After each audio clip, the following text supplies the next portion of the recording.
Bismillahirrahmanirrahim. Assalamualaikum warahmatullahi wabarakatuh. Waalaikumsalam warahmatullahi wabarakatuh. Alhamdulillahi rabbil alamin wa bihi nasta'inu ala umuri dunya waddin. Wassalatu wassalamu ala asyrafil anbiya'i wal mursalin sayyidina Muhammadin wa ala alihi wa sahbihi ajma'in. Amma ba'du, subhanaka la ilma lana illa ma 'allamtana innaka antal alimul hakim. Rabbi shrah li sadri wa yassir li amri wahlul 'uqdatam min lisani yafqahu qawli wasaddid lisani wahdil qalbi bihaqqi sayyidina Muhammad. Allahumma shalli alaihi. Para jemaah sekalian yang saya muliakan, yang sama-sama dihormati beliau Bapak Haji Jumali, beliau Pak Hadi, dan seluruh sesepuh Masjid Darul Khosyin. Mudah-mudahan kita semuanya di sini, seluruh yang hadir pada kesempatan ini diberikan keberkahan oleh Allah Subhanahu wa Ta'ala. Mudah-mudahan semua dosa-dosa kita diampuni oleh Allah Subhanahu wa Ta'ala dan kita berhak mendapatkan rahmat Allah Subhanahu wa Ta'ala. Amin ya Allah. Para jamaah sekalian yang dirahmati Allah, di pertemuan yang lalu kita sudah membahas tentang rukun-rukun Islam, yang mana rukun-rukun Islam ini sudah kita hafal, sudah kita amalkan sebahagiannya. Mungkin ada kita yang sudah menunaikan keseluruhannya. Maka di penutup dari pembahasan tentang rukun-rukun Islam ini ada dua tambahan. Apa itu? Setelah kita melaksanakan ataupun kita telah mengetahui dan sudah melaksanakan, usahakan di dalam pelaksanaannya itu ada dua hal. Dalam melaksanakan rukun Islam itu ada dua hal. Yang pertama, melaksanakannya dengan ikhlas. Karena tidak ada satu amal ibadah pun yang dilakukan oleh seorang hamba yang diterima oleh Allah kecuali dasarnya adalah ikhlas. Wa ma umiru illa liya'budullaha mukhlishina lahu. Mereka orang-orang yang beriman itu tidak diperintahkan oleh Allah kecuali untuk ibadah dengan ikhlas. Maka di dalam mengamalkan semua ibadah termasuk rukun-rukun Islam itu dasarnya harus ikhlas. Apa itu ikhlas? Ikhlas singkatnya dia al-amalu billahi wahdah, beramal hanya semata-mata karena Allah, beramal hanya semata-mata menunaikan kewajiban dari Allah. Itu namanya ikhlas. Bukan karena selain Allah. Seringnya itu kita itu beramal selain Allah mungkin karena takut. Dalam artian kita takut ketika kita tidak mengamalkan amalan tersebut, kita dapat cemooh dari orang, atau mungkin kita dinilai buruk oleh orang. Kalau misalnya ini yang menjadi dorongan kita, berarti kita tidak ikhlas. Maka ikhlas itu kita benar-benar melakukan ibadah karena Allah, bukan karena takut orang ataupun malu dari orang.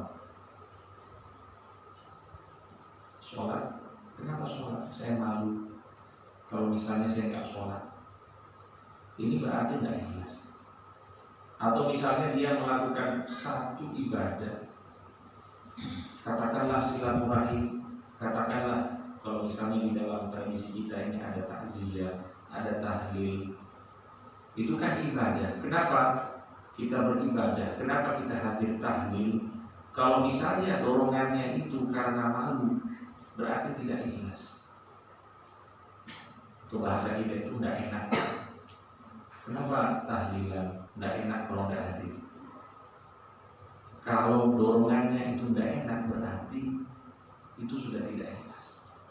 Maka di dalam beramal-amal pun usahakan kita itu menanamkan ikhlas di dalam hati kita. Memang butuh perjuangan. Dan itu perlu kita introspeksi terus diri kita, harus dilihat terus apakah saya ini mengamalkan ini ikhlas atau tidak. Sebelum kita mau masuk ke sebuah amal ibadah, usahakan kita perbaiki dulu niat kita, apakah benar-benar karena Allah ikhlas atau misalnya karena hal yang lain.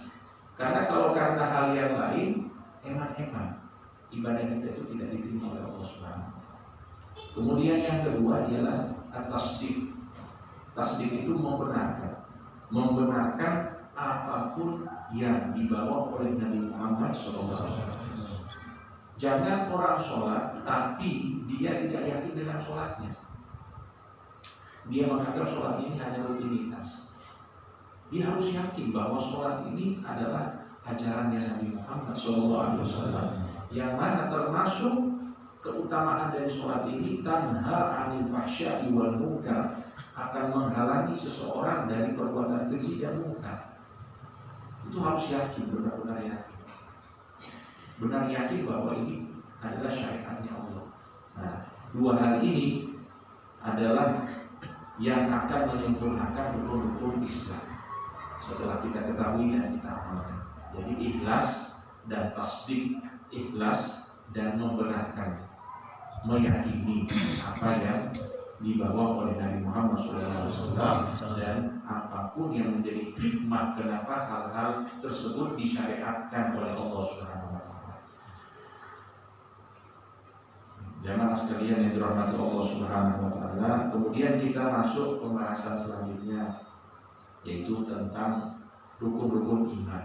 Sebelumnya sebagaimana tadi sudah kita baca bersama-sama, kita juga tidak lupa untuk mendoakan para ulama, khususnya pengarang kitab ini, Syekh Abdullah Salim bin Sumail, begitu juga Syekh Muhammad Nawawi Al-Bandani. Mudah-mudahan beliau dirahmati Allah Subhanahu wa taala.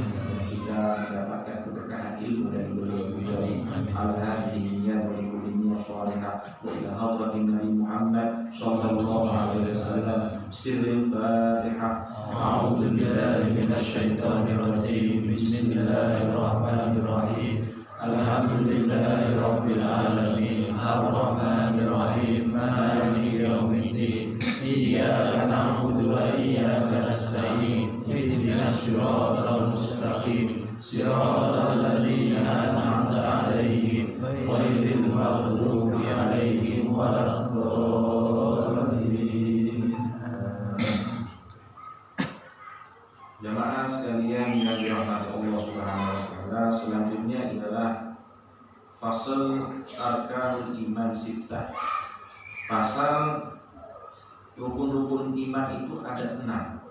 Sebagaimana yang kita ketahui, beriman kepada Allah, beriman kepada para malaikat, beriman kepada kitab-kitab Allah, beriman kepada rasul-rasul Allah, beriman pada hari kiamat, beriman pada qada dan qadar. Ini 6 dari rukun iman. 1 dari rukun iman ini tidak diimani, maka seseorang keluar dari keimanan. Tidak boleh 1 pun dari ke-6 ini kurang. Untuk dimasukkannya seseorang menjadi orang yang beriman, dia harus yakin ke-6 hal ini, harus beriman ke-6 hal ini. Dan iman itu adalah, kalau bahasa kita ini, keyakinan. Nanti di dalam pembahasan, keyakinan itu apakah harus dilihat baru diyakini atau hanya sekedar mendengar? Jadi yakin itu ada 2 caranya, dengan mendengar, dengan melihat. Sekarang ketika kita berbicara tentang rukun-rukun iman ini, apakah kita mendengar atau melihat? Ternyata sebagian besar rukun iman ini kita itu hanya mendengar. Dan orang yang mendengar itu pasti keimanannya lebih kurang ketimbang orang yang melihat. Laisa man yara kaman sami'. Orang yang lihat itu pasti lebih yakin ketimbang orang yang cuma dengar. Tapi inilah uji keimanan dari Allah Subhanahu wa taala, bahwa kita umatnya Nabi, kita hambanya Allah ini diuji oleh Allah keyakinan kita, padahal kita tidak pernah menyaksikan hal tersebut. Kita tidak pernah melihat Allah. Para malaikat demikian. Kitab-kitabnya mungkin cuma Al-Quran yang istilahnya masih terjaga. Kemudian Rasul-Rasul kita tidak berjumpa dengan para nabi. Hari kiamat juga belum terjadi. Qada dan qadar pun ada dari kita yang istilahnya masih belum yakin, karena kita tidak menyaksikan secara langsung penulisan qada dan qadar saat ini. Nah, maka di sini kita itu diuji oleh Allah dengan keimanan ini. Dan ya, pada hakikatnya dunia ini tempat diuji. Setiap dari kita pasti diuji oleh Allah SWT, termasuk keyakinan kita. Maka orang yang bisa beriman kepada Allah dan pada hal-hal yang termasuk rukun-rukun iman ini dengan yakin meskipun dia tidak menyaksikannya, maka dia akan mendapatkan pahala yang besar di sisi Allah SWT. Alladzina yu'minuna bil ghaib, yang beriman kepada hal-hal yang gaib. Semua ini hal-hal yang gaib, kita tidak menyaksikan. Wa yuqimuna shalah, tapi mereka tetap mendirikan sholat. Nah, jadi inilah ya sedikit tentang rukun iman. Nah, oleh para ulama, iman itu ada tingkatannya. Iman itu ada tingkatannya. Disebutkan di sini, maratibul imani khamsah. Tingkatan iman itu ada 5. Artinya kita tidak bisa menyamaratakan orang itu satu dalam tingkatannya, beda-beda. Buktinya apa? Buktinya Sayyidina Abu Bakar As-Siddiq, sahabat Nabi, yang mana beliau ini adalah orang yang pertama menerima dakwahnya Nabi Muhammad SAW tanpa keraguan. Tanpa keraguan. Semua orang yang didakwakan oleh Nabi pasti bertanya-tanya, ini ada agama Islam, pasti mereka masih maju mundur, kecuali Abu Bakar As-Siddiq. Begitu juga dengan Imam Ali bin Abi Thalib. Kalau yang lain itu masih ragu-ragu, tapi Abu Bakar ini langsung maju. Dan untuk itu dikatakan oleh para sahabat, la uzina imanu Abi Bakr fi kifah. Kalau misalnya keimanannya Abu Bakar ini ditimbang di sebuah timbangan, dia ditaruh di satu timbangan. Wa imanu ummati Muhammad sallallahu alaihi wasallam, dan iman semua umat Nabi Muhammad sallallahu alaihi wasallam di timbangan yang lainnya, la rajaha kifatu Abi Bakar. Maka niscaya beratnya iman Abu Bakar ini mengalahkan semua iman umat Nabi Muhammad sallallahu alaihi wasallam.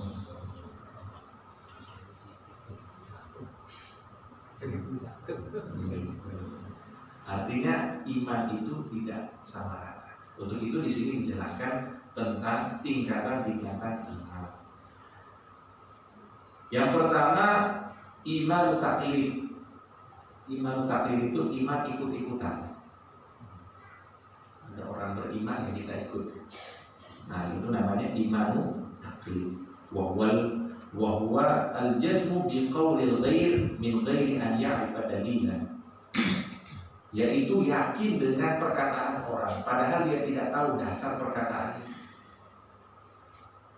Allah itu ada, ya sudah dia yakin dengan perkataan orang tanpa mencari tahu kok bisa Allah itu ada. Ini berarti iman ikut-ikutan. Imannya apa? Ikut-ikutan. Wa huwa yasihu imanuhu ma'isyan. Ini imannya benar, tapi kata ulama berdosa. Karena apa? Tidak ada usaha untuk mencari tahu. Jadi dia lahir dalam keadaan Islam, dia beriman semuanya dengan rukun-rukun iman, tapi tidak ada usaha untuk ngaji, tidak mau belajar. Dia imannya benar, tapi berdosa. Kenapa berdosa? Tidak ada usaha untuk ngaji. Ini yang pertama.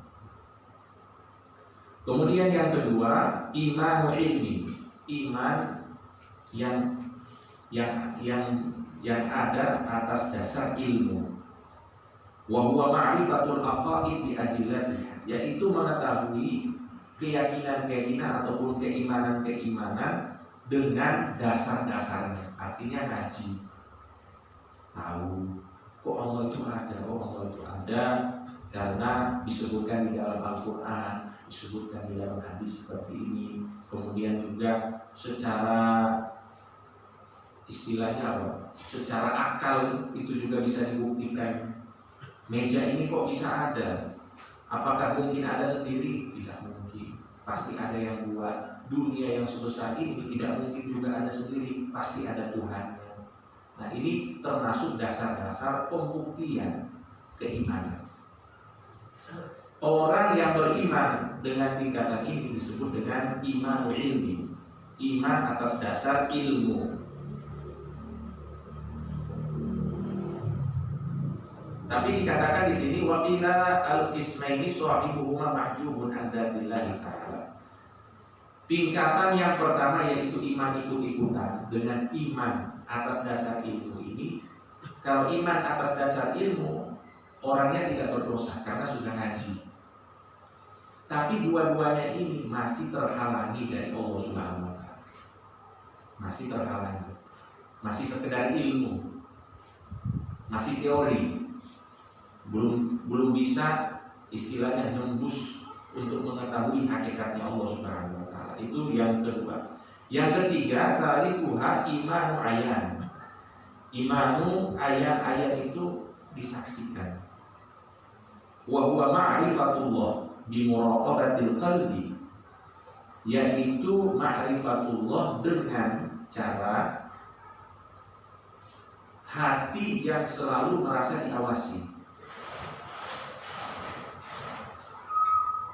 Maksudnya dia, jadi begini, orang itu kalau dirinya merasa terawasi, maka dia tidak mungkin berani maksiat. Di mana-mana ada CCTV, bayangkan. Mungkin tidak dia berbuat buruk, maka dia itu seakan-akan melihat Allah, seakan-akan melihat Allah. Maka dia merasa terpantau dimanapun dia berada, dia merasa terpantau. Ini iman ayan. Ayan itu seakan-akan menyaksikan. Dan di dalam pikirannya itu Allah itu tidak pernah hilang.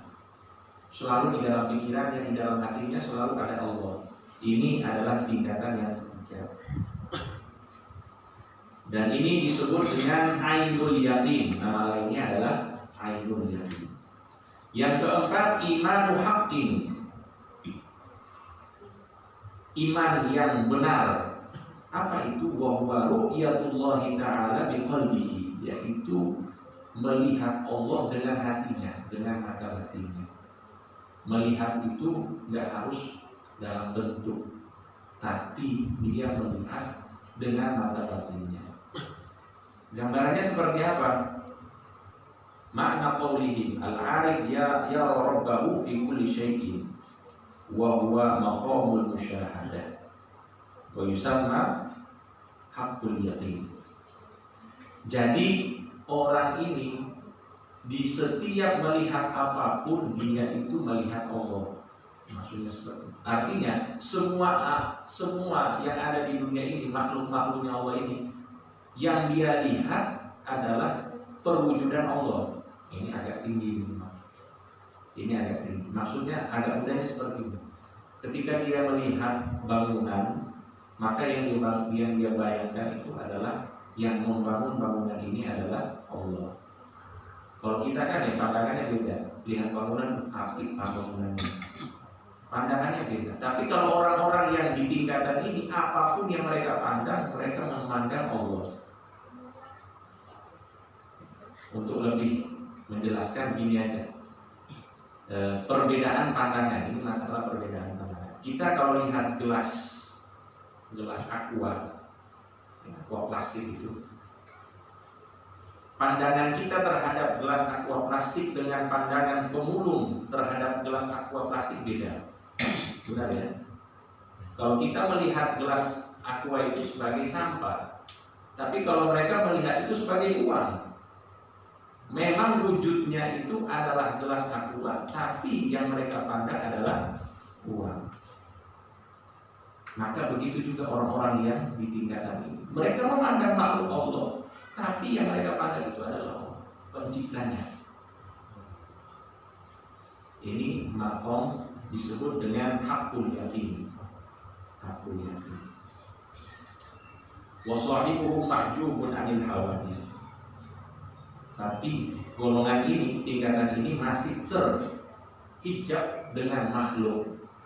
Tidak menyaksikan langsung Allah, masih terhijab dengan makhluk. Wa khamisuha iman haqiqah. Nah, yang kelima ini ialah iman hakikat. Wa huwal fana'u billahi wasyukru bihubbihi. Yaitu fana. Ini tingkatannya sudah tinggi sekali. Tingkatan para nabi, tingkatan para wali ya ini. Jadi semuanya sudah tidak ada halangan antara dirinya dan Allah Subhanahu wa taala. Ini jangan kita bayangkan sehari dua hari ataupun bertahun-tahun kita amalkan langsung bisa fana. Ini pilihan dari Allah Subhanahu wa taala. Tidak semua diberikan kesempatan yang sama. Hanya orang-orang yang dipilih oleh Allah Subhanahu wa taala. Dan tidak perlu istilahnya dicita-citakan. Saya ingin fana. Takutnya nggak mampu, ilmunya terlalu tinggi. Yang penting kita sudah tahu tingkatan-tingkatan keimanan seseorang itu oleh para ulama dibagi menjadi 5. Saya ulang lagi, yang pertama iman taklid, iman ikut-ikutan. Ini imannya benar tapi berdosa karena tidak ngaji. Kemudian iman ilmi, iman atas dasar ilmu. Nah, ini imannya sudah bagus dan tidak berdosa karena dia sudah ngaji. Cuma dua-duanya ini makomnya masih rendah. Artinya dia tidak menyaksikan di dalam keimanannya Allah. Kemudian yang ketiga itu ainul yakin, merasa dipantau oleh Allah Subhanahu wa taala dimanapun dia berada. Kemudian yang keempat hakul yakin, dia melihat siapapun yang ada di dunia ini bahwa yang menciptakannya adalah Allah, tidak ada pandangan lain. Ini dua golongan ini sudah tinggi, sudah bisa sampai kepada Allah, tapi masih terhalangi dengan makhluk. Nah, yang terakhir inilah iman hakikoh, yang mana keimanan itu sudah benar-benar istilahnya sudah tidak ada penghalang lagi antara dirinya dan Allah Subhanahu wa taala. Dan ini tingkatan para nabi dan rasul dan juga tingkatan para wali-walinya Allah Subhanahu wa taala. Intinya mudah-mudahan kita dijaga imannya oleh Allah Subhanahu wa taala. Jamaah sekalian yang dirahmati Allah, kemudian apa rukun iman? Yang pertama antum minabillah, beriman kepada Allah Subhanahu wa taala. Beriman kepada Allah ini sebenarnya bisa kita simpulkan dengan wirid ataupun zikir yang sering kita baca di dalam sholat. Apa itu? Subhanallah, alhamdulillah. Subhanallah artinya maha suci Allah. Maha suci Allah berarti Allah itu tidak memiliki kekurangan. Maka keyakinan kita kepada Allah bahwa Allah itu tidak memiliki kekurangan. Allah tidak memiliki kekurangan. Subhanallah. Itu iman kepada Allah. Dan kekurangan itu apa? Kekurangan itu ialah yang terdapat di diri makhluk. Kita ini makhluk. Semua yang ada di sini makhluk. Semua selain Allah itu makhluk. Makhluk sifatnya kurang. Allah sifatnya sempurna. Maka ketika kita bilang subhanallah, maha suci Allah, berarti Allah itu tidak memiliki kekurangan. Untuk itu kalau ada orang yang menyamakan Allah dengan makhluknya, berarti dia secara tidak langsung mengatakan bahwa Allah itu kurang. Nah, untuk itu tidak boleh di dalam keyakinan sama Allah mengatakan bahwa Allah itu seperti makhluk, tidak boleh. Kita harus yakin Allah itu sempurna. Ya subhanallah. Kemudian alhamdulillah. Alhamdulillah itu Allah maha sempurna. Semua sifat-sifatnya Allah, perbuatan-perbuatannya Allah, zatnya Allah itu adalah sempurna. Ini harus yakin kita. Allah maha sempurna, tidak memiliki kekurangan. Itu maksud dari iman kepada Allah Subhanahu wa taala. Kalau mau dirinci lagi, itu ada istilahnya sifat-sifat wajib Allah, sifat-sifat mustahil Allah. kemudian sifat jawaz Allah, itu semuanya ada di rincian ilmu akidah. Tapi secara umum, iman kepada Allah artinya meyakini bahwa Allah itu tidak memiliki kekurangan, alias Allah itu adalah Tuhan yang sempurna. Karena tidak memiliki kekurangan dan maha sempurna, maka Allah berhak untuk kita sembah. Tuhan yang masih kurang, misalnya Tuhan kayak manusia, berarti kurang, maka tidak berhak untuk disembah. Tuhan yang tidak sempurna berarti tidak pantas untuk kita sembah. Nah, itu maksudnya beriman kepada Allah. La ilaha illallah, tiada Tuhan selain Allah, artinya tidak ada Tuhan yang sempurna, tidak ada Tuhan yang tidak memiliki kekurangan kecuali Allah. Nah, jadi seperti itu. Kemudian wa antu'mina bimalaikatihi, dan beriman kepada para malaikat. Nah, beriman kepada para malaikat bahwa malaikat ini adalah makhluk-makhluk Allah yang mulia. Wa ibadul mukramun adalah hamba-hamba Allah yang mulia, yang mana mereka ini diciptakan dari cahaya. Ini harus menjadi keyakinan kita. Mereka tidak memiliki jenis kelamin, tidak ada laki-laki, tidak ada perempuan, tidak ada banci. Sebutkan di sini wala khonat, tidak ada banci, tidak ada perempuan, tidak ada laki-laki. Karena apa? Karena sebahagian manusia itu menganggap bahwa malaikat itu punya kelamin. Coba lihat di film-film kartun itu, malaikat itu diibaratkan sebagai perempuan. Dan itu disebutkan oleh Allah Subhanahu wa taala dalam Al-Qur'an bahwa keyakinan itu salah. Malaikat adalah makhluk Allah yang tidak memiliki jenis kelamin. Tidak punya orang tua, tidak punya ibu, tidak punya anak, karena mereka tidak istilahnya menikah sebagaimana kita.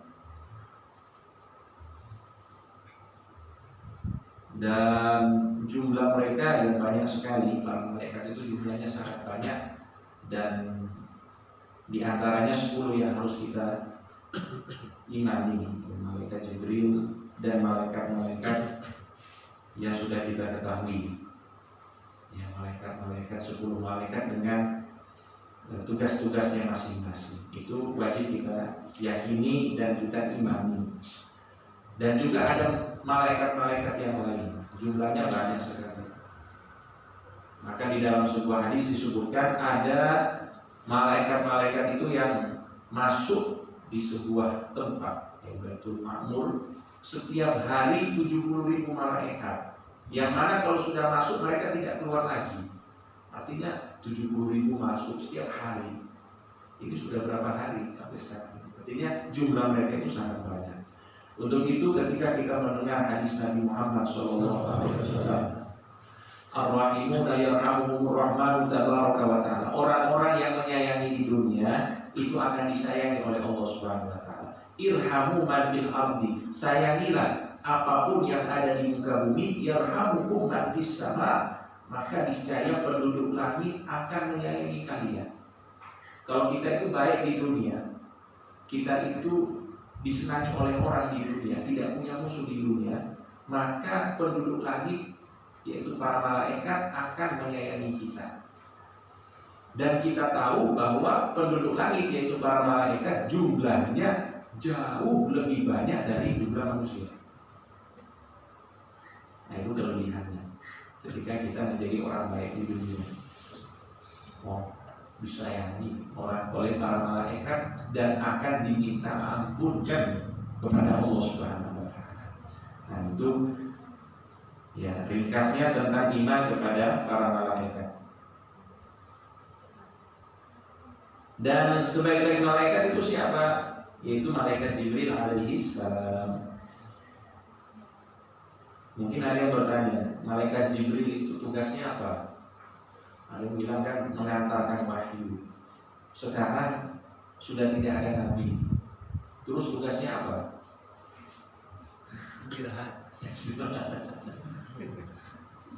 Tugasnya malaikat Jibril itu pemimpin para malaikat. Menurut riwayat ya, pemimpin para malaikat. Pemimpin itu tidak punya istilah. masih istilahnya ya tugasnya. Setiap Lailatul Qadar itu beliau turun. Lailatul Qadri khairun min alfi syahr, tanazzalul malaikatu waruhu. Turun para malaikat dan ruh itu malaikat Jibril alaihissalam sebagai pemimpin para malaikat. Jadi kemudian yang ketiga, beriman kepada kitab-kitab Allah. Beriman kepada kitab-kitab Allah yaitu at-tasdiqu bi annaha kalamullah.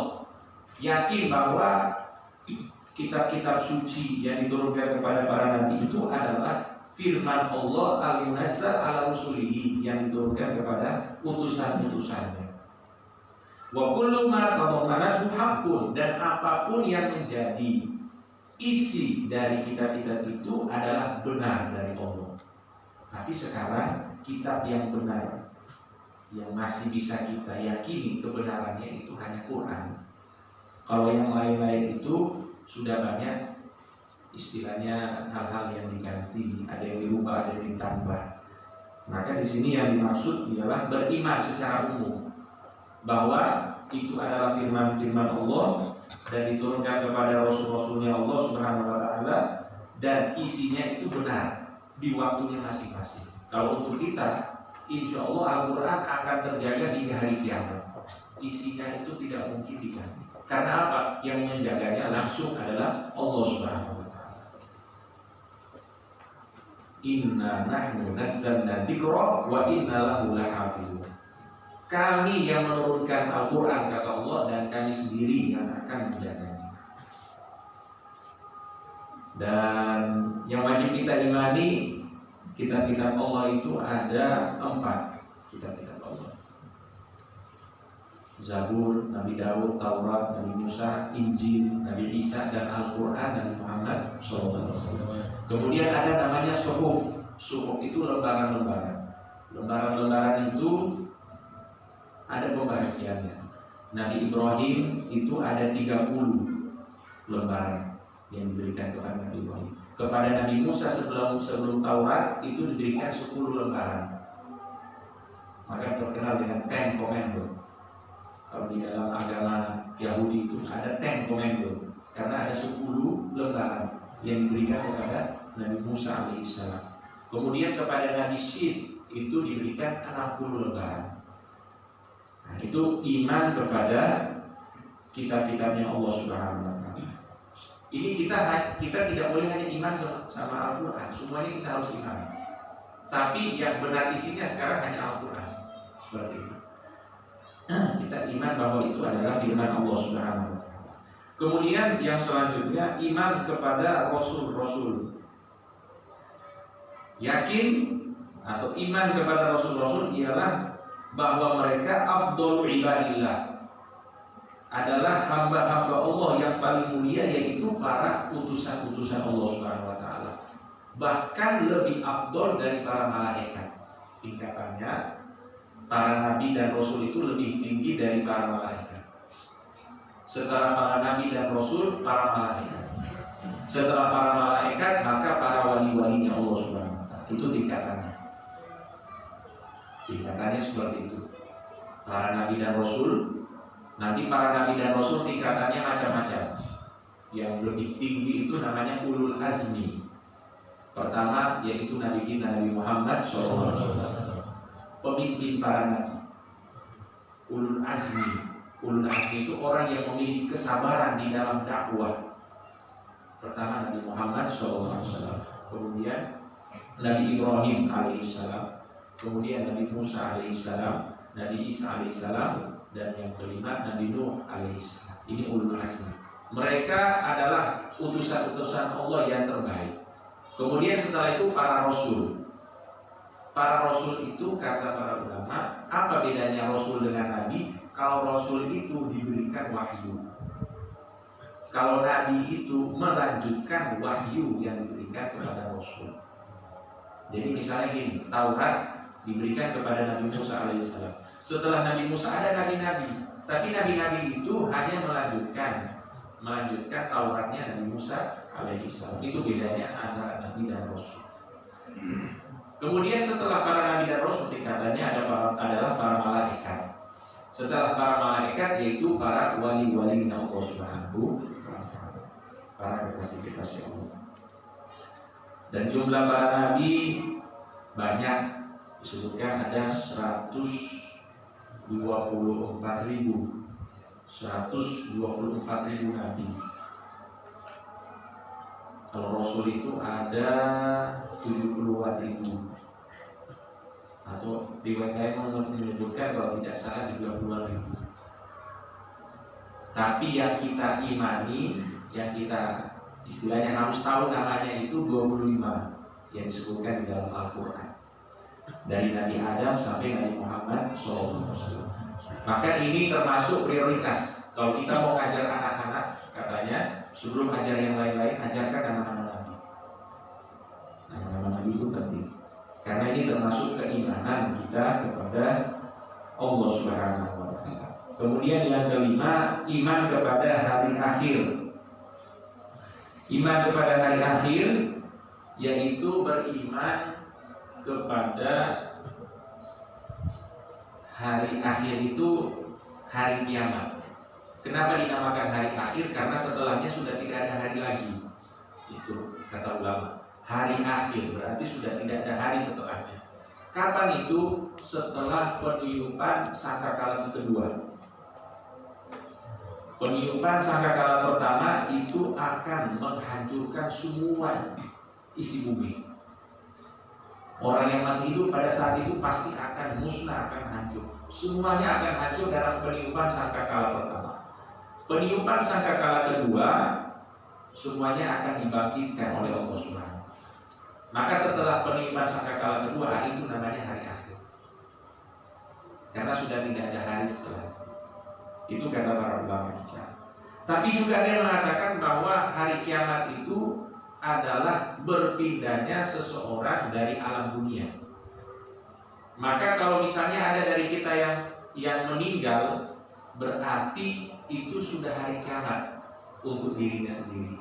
Karena disebutkan oleh Nabi Muhammad SAW, man mata, barang siapa yang meninggal, faqad qamat qiyamatuhu.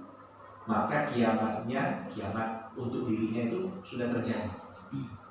Berarti dia sudah meninggalkan dunia ini juga disebut dengan kiamat.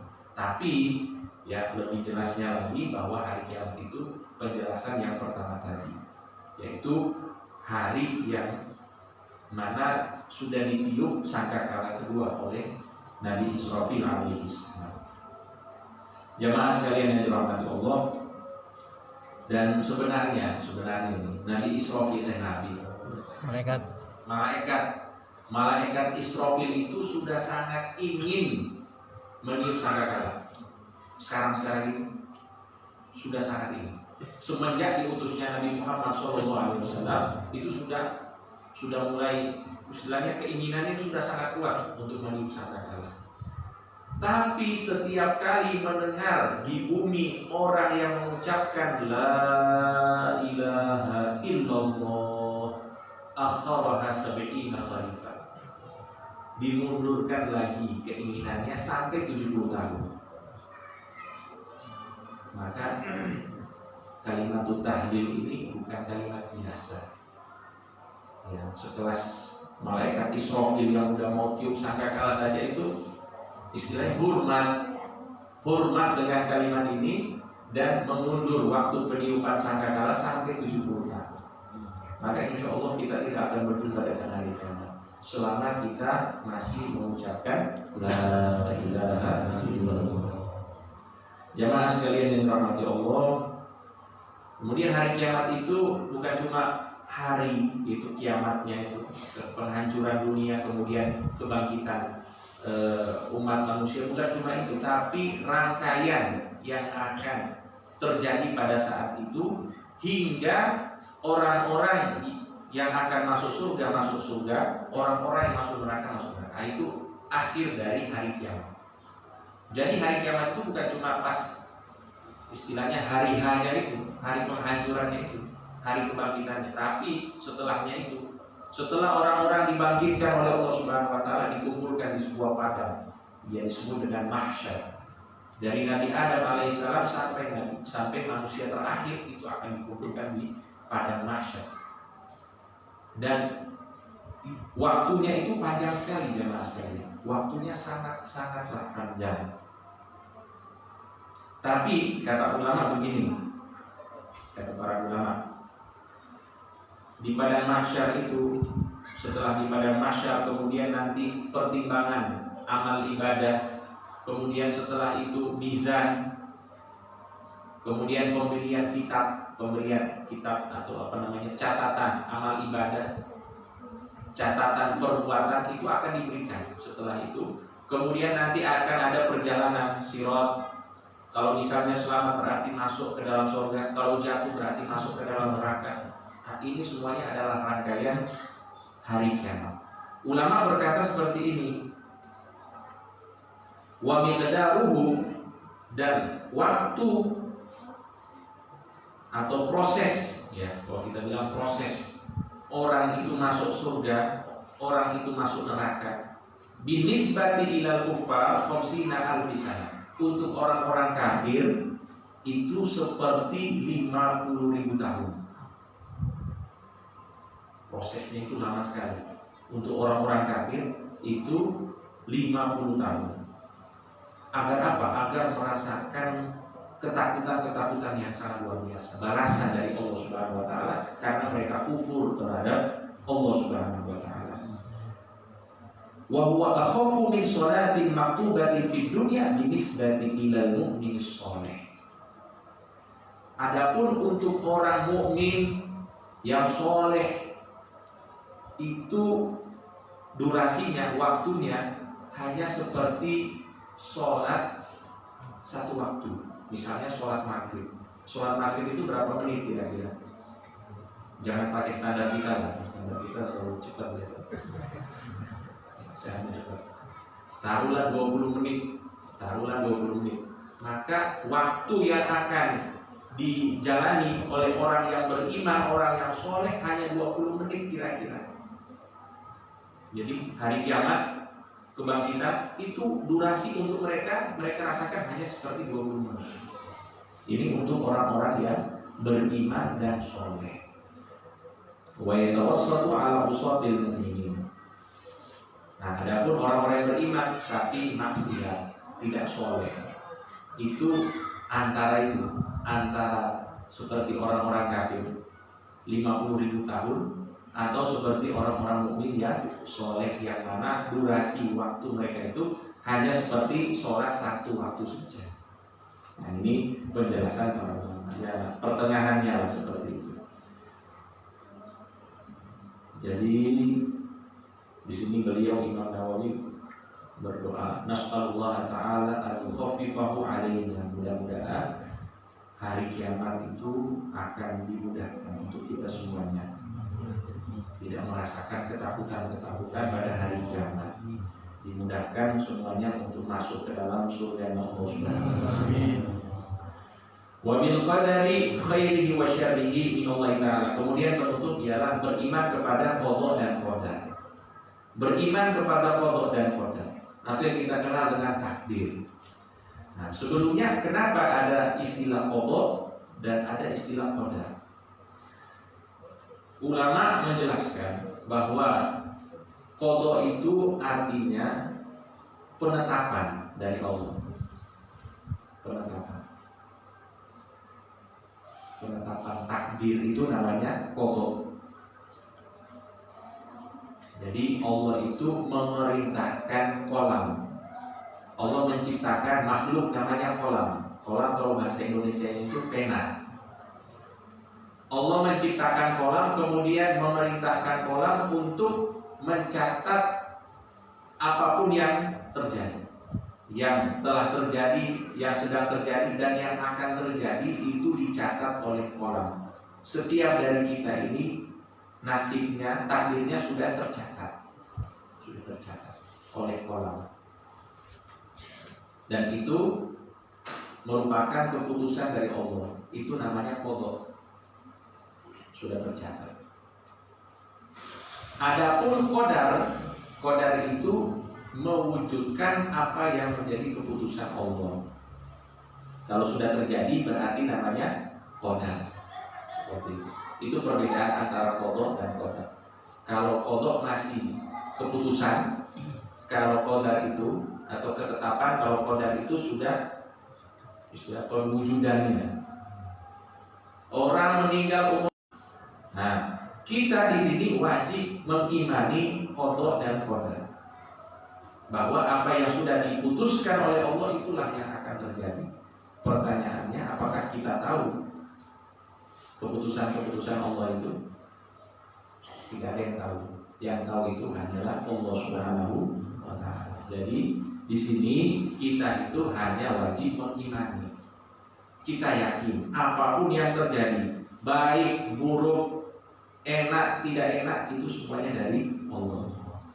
Itu wajib kita imani. Nah, di sini dikatakan bil qadari khairihi wa syarrihi. Takdir yang baik dan takdir yang buruk. Saya mau tanya di sini, takdir baik itu apa? Takdir buruk itu apa? Pasti kalau secara umum kita bilang orang yang hidupnya enak, takdirnya baik. Oh, nasibnya baik ini. Takdir atau nasibnya ini baik ini. Nasibnya Masya Allah, hidupnya enak, tidak pernah celaka, selamat dan lain sebagainya. Ini kebanyakan dari kita menilainya itu adalah takdir baik. Padahal takdir baik itu adalah seseorang yang diberikan hidayah oleh Allah Subhanahu. Orang yang diberikan kemudahan untuk ibadah itu berarti takdirnya baik. Wabil qadari khairihi. Sebaliknya takdir buruk itu orang tidak diberikan hidayah oleh Allah. Orang yang tidak diberikan kemudahan untuk taat itu berarti takdirnya buruk. Nah, jadi seperti itu.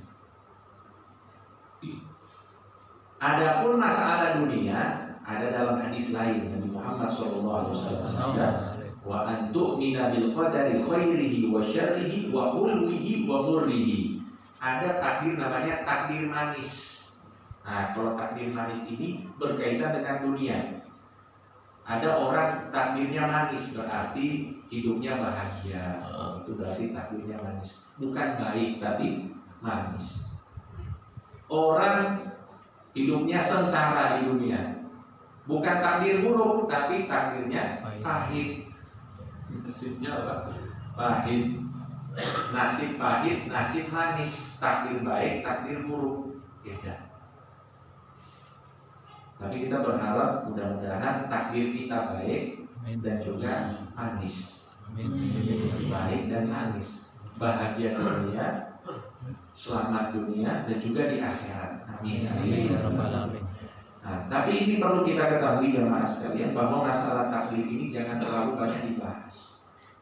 Karena kalau kita banyak bahas takdir, akhirnya kita akan menyalahkan Allah. Kok begini, kok begini, kok begitu? Kok kenapa saya kok kerja keras tapi saya tidak dapat hasil yang memuaskan? Oh, ini gara-gara Allah ya. Alhamdulillah ini. Nah, ini takdir saya, jangan terlalu banyak membahas takdir. Takdir itu hanya diyakini saja. Takdir itu hanya kita gantungkan kepada Allah Subhanahu wa Ta'ala. Karena yang sudah memutuskannya adalah Allah. Kita menerima, ridho dengan apa yang sudah diputuskan oleh Allah Subhanahu wa Ta'ala. Tapi juga harus ada usaha. Sebab apa? Sebab kita tidak tahu takdirnya kita seperti apa. Jangan, wah saya kayaknya takdir saya ini pahit, jadi saya di rumah aja, nggak mau kerja. Wah, ini juga salah pemahaman ini. Takdir saya kayaknya buruk ini, jadi saya nggak usah sholat. Kita nggak tahu. Takdir itu kan ditutup oleh Allah Subhanahu wa Ta'ala. Maka ketika sahabat itu dengar dari Nabi Muhammad SAW dengan ini, insya Allah ada sahabat dengar bahwa ada orang yang diberikan hidayah oleh Allah, dia ibadah sangat luar biasa, tapi di akhir umurnya dia melakukan dosa, sehingga dosa tersebut menjadikan sebab dia masuk ke dalam neraka. Na'udzubillah. Hidupnya ibadah terus, tapi penghujung umurnya dia melakukan maksiat, masuk neraka. Sebaliknya ada orang ahli maksiat, tapi penghujung umurnya dia melakukan taat, masuk surga karena ketaatan. Ini berarti apa? Ini pelajaran untuk kita bahwa jangan sombong dengan diri, karena kita tidak tahu akhir dari kehidupan kita seperti apa. Dan orang itu baik buruknya dilihat di akhir. Kalau akhirnya baik maka orangnya baik, seperti itu. Setelah mendengar hadis ini para sahabat itu bingung, ya Rasulullah, famal amal, kalau misalnya semuanya sudah ditakdirkan Allah, untuk apa kita beramal? Orang ini fulan masuk surga, sudah ditetapkan surga, fulan neraka. Terus ngapain kita beramal? Karena semuanya sudah ditetapkan oleh Allah. Maka dijawab oleh Nabi Muhammad SAW, i'malu, beramallah kalian, fa kullun muyassarun lima khuliqa lahu. Karena setiap orang itu akan dimudahkan sesuai dengan takdirnya. Kalau dia dimudahkan melakukan kebaikan, dimudahkan dapat hidayah, dimudahkan ibadah, insya Allah takdirnya baik. Itu maksudnya. Yakin aja seperti itu. Kalau kita alhamdulillah sekarang sudah bisa ibadah, sudah bisa ngaji, sudah bisa taat, berarti insya Allah takdir kita apa? Baik. Nah, itu.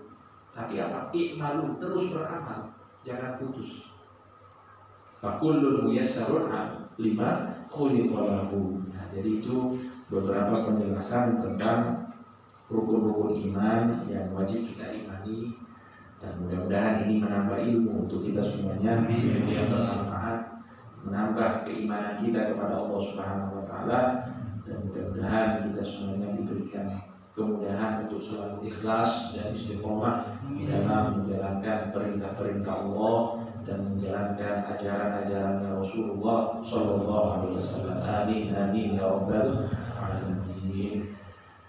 Tapi bihadal qadar nasallallahu subhanahu wa ta'ala an yuwaffiqana lima yuhibbu wa yarda wa an yaj'alana minal ulama'il 'amilin al-mukhlisin al-mustaqimin fi tariqati Nabi Muhammad sallallahu alaihi wasallam. Al-Fatihah. A'udzu billahi minasy syaithanir rajim. Bismillahirrahmanirrahim. Alhamdulillahi rabbil alamin arrahmanir rahim maliki yaumiddin. Iyyaka na'budu wa iyyaka nasta'in ihdinas siratal mustaqim siratal ladzina an'amta 'alaihim ghairil maghdubi 'alaihim waladdallin.